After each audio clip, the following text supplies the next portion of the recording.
बिस्मिल्लाहिर्रहमानिर्रहीम। अस्सलाम वालेकुम। मैं हूँ महरीन सब्तैन, देख रहे हैं आप मेरा यूट्यूब चैनल और फेसबुक पेज। जितना मैं चाहती हूँ कि इस मौज़ू पे बात ना करूँ, फिर निकल कर कोई ऐसी बात आती है और फिर मुझे लोग इतने मैसेजेस करते हैं।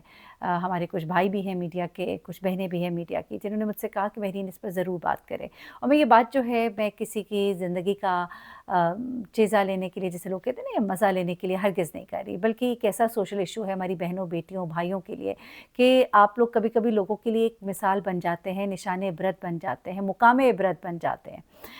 रजा भट्ट और ईमान का जो मामला है वो भी हमारी बच्चियों के लिए एक बहुत बड़ी मिसाल है। एक ऐसी मिसाल है जो हमारी बच्चियों को भी, हमारे बच्चों को भी बहुत कुछ सीखने का मौका देगा। मैं हैरान हूँ कि इतना स्टिफनेस रजब क्यों दिखा रहा है। ठीक है, उसे बहुत बुरी लगी बहुत सी बातें, लेकिन अपने बेटे के लिए इंसान कभी-कभी बहुत बड़े-बड़े फ़ैसलों को, अपनी ज़िंदगी की और खुशियों को छोड़कर अपने बेटे की खुशी के लिए, अपनी औलाद की खुशी के लिए, देखिए वो बच्चा जो है ना, वो ना माँ के बगैर खुश रह सकेगा, ना बाप के बगैर खुश रह सकेगा। तो एक नई ज़िंदगी जब दुनिया में आती है ना, तो मैं तो हमेशा ये सोचती हूँ कि फिर आपकी ज़िंदगी ख़त्म हो जाती है। वो जो आप अपने फ़न और अपनी लाइफ़ और अपने एन्जॉयमेंट को देख रहे होते हैं ना, उसको एक साइड पे रख के आप अपने बच्चों के लिए सोचते हैं। तो ये सोचिए, मौका दीजिए, क्योंकि ईमान एक औरत होके अगर उससे इतनी बड़ी बात कर दी है, उसने अपनी अना को साइड पे रख दिया, यकीन माने मैं कहती हूँ, मुझे वहाँ पे बड़ा तरस आया, मुझे दुःख हुआ। आई एम सो सॉरी मैंने तरस का लफ्ज़ इस्तेमाल किया, लेकिन मुझे तकलीफ़ हुई। तो यहाँ पर रजब थोड़ी-सी फ्लेक्सिबिलिटी दिखा देता तो क्या ही था? या क्या ऐसा है कि अब बिल्कुल ही गुंजाइश दिल में नहीं, या दिल में कोई और है, ये मैं नहीं कह सकती, बट गुंजाइश निकल सकती थी। लेकिन हाँ, कुछ चीज़ों को समेटने का तरीका जो है दोनों तरफ से ही बहुत गलत था, बहुत ही गलत था। उसमें कुछ लोगों की इन्वॉल्वमेंट और उसके अलावा सोशल मीडिया के लोगों की इन्फ्लुएंस। मैं आपको बताऊँ कि जब ये सितारा यासीन केस हुआ था, तो अब मुझे दुःख होता है कई दफ़ा, यकीन मानिए, बल्कि मैं तो मीडिया पर आकर माज़रत करना चाहती हूँ कि मैंने भी कुछ ऐसी गुफ्तगू की कि जिसमें मुझे बड़ा तकलीफ़ हुई थी, उस वक़्त मुझे बुरा लगा था जो कुछ हुआ, जो मुझे समझ आई। लेकिन मुझे नहीं उस तरह से बात करना चाहिए थी, क्योंकि मैं टोटल शायद ना समझ सकूँ, और हो सकता है एक औरत पता नहीं किस तकलीफ़ से गुज़र रही हो। हमने खबर दे दी, लेकिन खबर देते हुए जज़्बात का, एहसासात का बहुत ख़्याल करना चाहिए। तो मैं उसके लिए माज़रत भी चाहती हूँ, और मैं अब बहुत ज़्यादा एहतियात करती हूँ, क्योंकि ज़मीर का बोझ जो होता है ना, वो बहुत भारी होता है। वो तकलीफ़ देता है आपको, और तकलीफ़ देगा उन सब लोगों को जो इस वक़्त वीडियोज़ बना रहे हैं इस तरह की कि ईमान को तलाक हो गई, ईमान ऐसी थी, ईमान वैसी थी, रजब ने तलाक दे दी, रजब ऐसा था, रजब वैसा था। गलतियाँ रजब की भी होंगी, गलतियाँ ईमान की भी होंगी। हाँ, ज़्यादा शायद मुझे ऐसे लगता है, किसी और का और पॉइंट ऑफ व्यू होगा, शायद रजब की ज़्यादा गलतियाँ हैं। बड़ों का किरदार जो है वो हमें यहाँ पे बहुत सी कमी कोताही नज़र आ रही है कि दोनों तरफ से, एक तरफ से नहीं। लेकिन मैं उसमें उनको बुरा नहीं कहूँगी, लेकिन मैं कहूँगी कि इंटेलिजेंटली इसको हैंडल किया जा सकता था। हाँ, रजब ने जिस तरह की शिकायत की अपने लेटेस्ट पॉडकास्ट में, उसने जिस तरह से कहा कि जब मैं नहीं था तो मेरे साथ खड़ी होती। हाँ, शायद उसकी मैच्योरिटी थी। मैं समझती हूँ कि अगर ईमान को पता होता कि उस वक़्त उसका खड़ा होना और उसका वहाँ पर रुकना कितना एक उसके रिश्ते को मज़बूत बनाएगा, तो यकीन माने वो ज़रूर रुकती। क्योंकि इस वक़्त जिस तरह वो इस रिश्ते को ख़त्म नहीं करना चाहती ना, तो ये ज़ाहिर कर रहा है कि उसको इस बात का अंदाज़ा ही नहीं था। इमैच्योरिटी की वजह से ये चीज़ें हो गईं, और उस वक़्त हालात कुछ ऐसे भी थे, रजब को भी मालूम है, जो गलतियाँ उससे हुईं, जो कोताहियाँ उससे हुईं, जो घूमने-फिरने और जो सब कुछ चल रहे थे उस वक़्त को, जैसा कि तस्वीर सामने आई, मैं उन चीज़ों को नहीं करना चाहती दोबारा। उसने एक्सक्यूज़ कर लिया, बीवी ने माफ़ कर दिया, बात ख़त्म हो गई। अल्लाह के साथ माफ़ कर देते हैं, इंसान की क्या औकात है। लेकिन उस चीज़ ने उसको डेफ़िनेटली हर्ट किया होगा। एक ऐसी खातून जो जिसकी दुनिया में बच्चा आने वाला है, ऐसे में ख़वातीन बहुत डिप्रेशन का शिकार हो जाती हैं। ये एक पूरी साइंस है, तिब इसके बारे में बताता है, डॉक्टर्स बताते हैं, पूरी दुनिया में ये एक इसके ऊपर स्टडीज़ मौजूद हैं। तो ऐसे में उसका अगर कोई रिएक्शन था, तो आप उसको ये मार्जिन दे देना कि यार वो इंसान थी ना, वो किस-किस चीज़ को लेती, प्रेशर को लेती, शौहर उसके साथ नहीं है, नई-नई शादी हुई है, लड़कियों के बहुत से ख़्वाहिश होते हैं, बहुत से ख़्वाहिशात होती हैं, अरमान होते हैं। उन दिनों भी आप अपने दोस्तों के साथ घूमने-फिरने चले जाते थे, बजाए इसके आप अपनी बीवी को टाइम देते। आप डकी को देखिए, उसने अपनी बीवी को टाइम दिया शादी के बाद। वो दोस्तों को छोड़ के अब वो फुल कंटेंट अपनी बीवी के साथ बनाता है, अपनी बीवी के साथ ही घूमता है, फिरता है, और फिर उसकी बीवी भी उसके बुरे वक़्त में उसके साथ कितना स्टेबल खड़ी रही। लेकिन और मैं समझती हूँ कि ईमान कुर्बानी देने वाली लड़की है, मुझे उसको देख के नहीं लगता कि वो आपका साथ छोड़ती। लेकिन उसके लिए आपको उसको बताना था, उसको अपनी मोहब्बत का एहसास दिलाना था, उसको वो वक़्त नहीं मिला।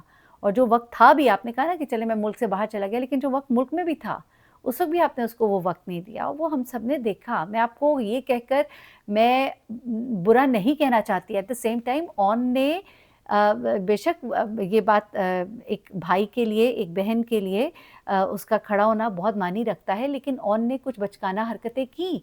वो उन लोगों के नरगे में आया जो आपके दुश्मन थे, उसको समझ नहीं आई। अगेन मैं कहूँगी कि उसको मार्जिन दें, गलती हो गई। हाँ, आप कहते हैं गलती पे गलती, लेकिन मैं समझती हूँ आपके इर्द-गिर्द रजब बहुत से ऐसे लोग हैं जो आपको बहुत मिसगाइड कर रहे हैं। वो नहीं चाहते आपका घर बसे। शायद उनके इंटेंशंस कुछ और हैं। वो शायद आपको आपको तकलीफ़ देना चाहते हैं, ईज़ा देना चाहते हैं, आपकी खुशियों में वो भंग डालना चाहते हैं। इतनी बड़ी खुशी, इतना प्यारा बेटा माशाल्लाह, मैं कहती हूँ क्या खूबसूरत बच्चा है माशाल्लाह, माशाल्लाह।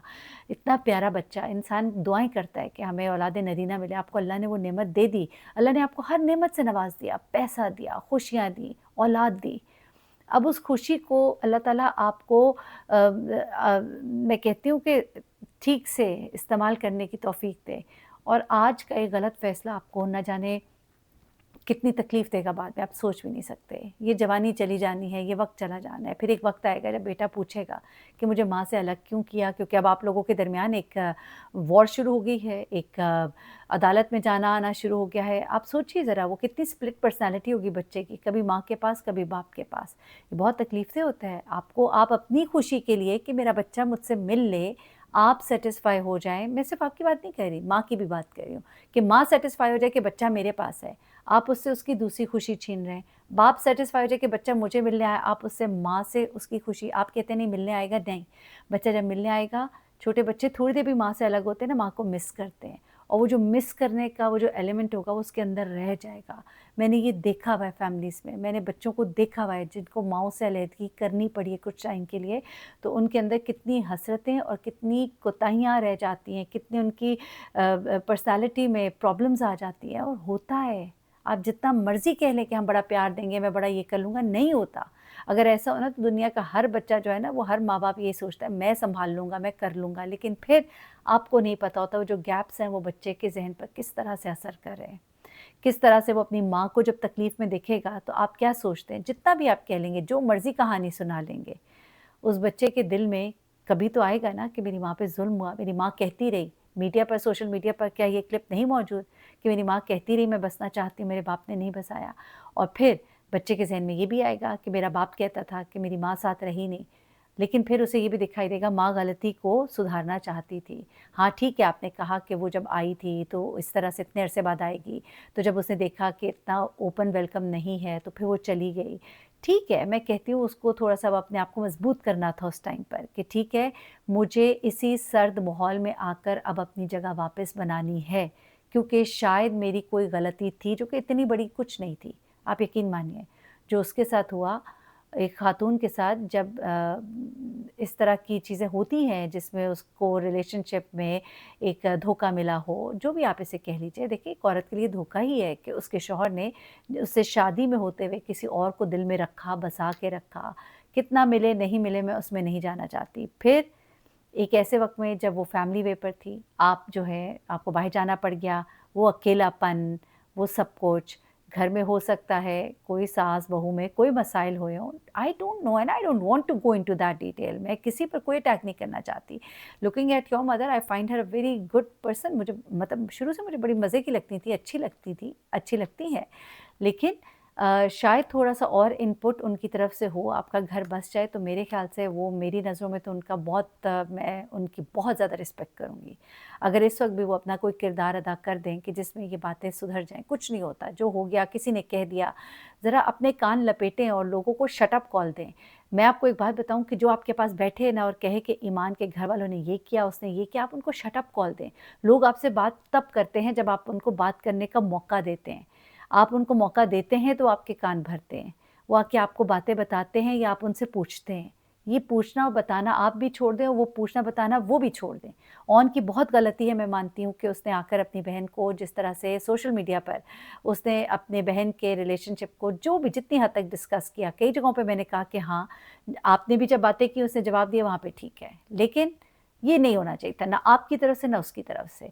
मैं तो हैरान होती हूँ कि ये जो एक्टर्स, एक्ट्रेसेस हैं जिनके ऊपर लोग इतनी बातें करते हैं, तो वो उन्होंने अपनी शादियों और तलाक को बड़ा लोगों की नज़रों से छुपा के भी रखा और उसके ऊपर डिस्कशन नहीं की, लोग जो मर्ज़ी गंद घोलते रहे। तो अक्लमंद तो वो निकले और आप लोग जो सोशल मीडिया इन्फ्लुएंसर्स बने फिरते हैं कि बड़ी जी हमारी फ़ैन फॉलोइंग है, लोग हमारे तरीके अपनाते हैं और आपको अल्लाह ने मौका दिया है कुछ अच्छा करें ताकि लोग आपसे अच्छा सीखें। आप लोग आके क्या करते हैं? ये गंद मचाते हैं सोशल मीडिया पर, एक दूसरे पे इल्ज़ाम, दूसरा पहले पे इल्ज़ाम, यार फॉर गॉड सेक। जब आप इल्ज़ाम लगाएँगे तो वो भी लगाएगा, दोनों तरफ से आएगा। गंदे आप लोग हो रहे हैं, लोग मज़ा ले रहे हैं, लोगों का कंटेंट बन रहा है। फिर आप लोग कहते हैं हमारे कंटेंट से लोग कमाते हैं, लेकिन मसला ये है ना कि आप लोग कंटेंट देते हैं और आप लोग भी कंटेंट करते हैं, लोगों को वो कंटेंट मिलता है जिनका न्यूज़ होता है। तो प्लीज़ ना करें और एक दफ़ा फिर से सोचें रजब। मैं कहूँगी कि शायद आप पर जो लगे हुए जो भी थोड़े बहुत दाग धब्बे होंगे, तो वो धुल जाएँगे। जो ईमान पर या उसके भाई पे लगे दाग धब्बे होंगे वो भी धुल जाएँगे और आपके बच्चे की ज़िंदगी बन जाएगी। एक खुशगवार ज़िंदगी आप किसी से भी शादी करेंगे तो क्या वहाँ पे मसाइल नहीं आएँगे? हमने तो देखा है बहुत से लोगों की दूसरी शादी उससे भी गंदी निकलती है, तीसरी उससे भी वर्स्ट निकलती है। तो जो है उसको एक दफ़ा निभाने की एक चांस और दे दें, बाद में भी मौका आएगा, नहीं बनी तो देखी जाएगी बाद में, अभी एक मौका दें तो सही, जब वो माँग रही है मौका, मैं समझती हूँ रजब आपको मौका देना चाहिए और मैं समझती हूँ माँ जी को भी मौका देना चाहिए। माँ जी को चाहिए कि अपने बेटे को जब कान से पकड़ के ऊपर पॉडकास्ट पे बिठा दिया था कि जाओ जाके पॉडकास्ट दो, तो फिर मैं समझती हूँ कि माँ जी को चाहिए कि कान से पकड़ के रजब को कहें कि रजब एक मौका तुम ईमान को भी दे दो, कोई बड़ी बात नहीं है। मैं कहती हूँ उस लड़की ने बड़ा हौसला दिखाया कि सोशल मीडिया पर आकर उसने ये बात कह दी कि मैं तो अब भी अपना घर बसाना चाहती हूँ।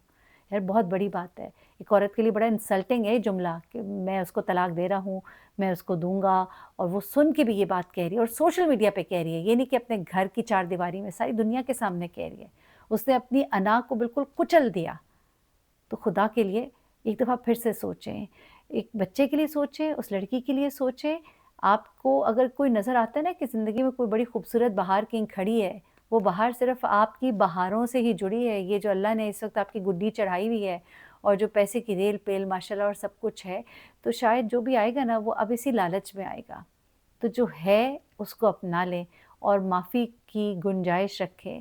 हम अल्लाह से माफ़ी के ख़ास्तगार होते हैं कि वो हमारे गुनाहों को माफ़ कर देगा, हमारी तौबा को कबूल करेगा और हम में हौसला नहीं होता कि हम किसी को माफ़ करें। कभी माफ़ कीजिए और ये सोच कर माफ़ कीजिए कि या अल्लाह मैंने माफ़ किया तेरे लिए कि तू मुझे माफ़ करे मेरे उन गुनाहों पर जिन पर मैं समझता हूँ कि मैं काबिल माफ़ी नहीं हूँ, लेकिन तू मुझे माफ़ कर सकता है तो कर देगा। तो लोगों को भी माफ़ करने का हौसला पैदा करें। तो कोई इतनी बड़ी बात नहीं है, छोटी-छोटी आप लोग की गलतफ़हमियाँ हैं और ये बीच में बड़े ही बड़े ही बेशर्म, बड़े ही गंदे लोग हैं कि अल्लाह कहता है कि मियाँ-बीवी के रिश्ते में दरार डालने वाला अल्लाह के अर्श जो है ना वो काँप जाता है। वो लोग होते हैं। खुदा के लिए इस बात पर गौर कीजिए, अपना बहुत ख़्याल रखिएगा। मैं दोबारा से कहूँगी लोगों से कि प्लीज़ गलत बातें मत करें, रिलेशनशिप्स हैं, शादी है ये शादी, ये कोई इस तरह से गर्लफ्रेंड बॉयफ्रेंड नहीं है और शादी है और जो इनके दरमियान नफ़ाक और फूट डाल रहे हैं, उन पे अल्लाह की लानत है। घरों को बसने दें, तोड़ने वाले मत बनिए, बसाने वाले बनिए। अपना बहुत ख़्याल रखिएगा, दुआ में याद रखिएगा। अल्लाह हाफ़िज़।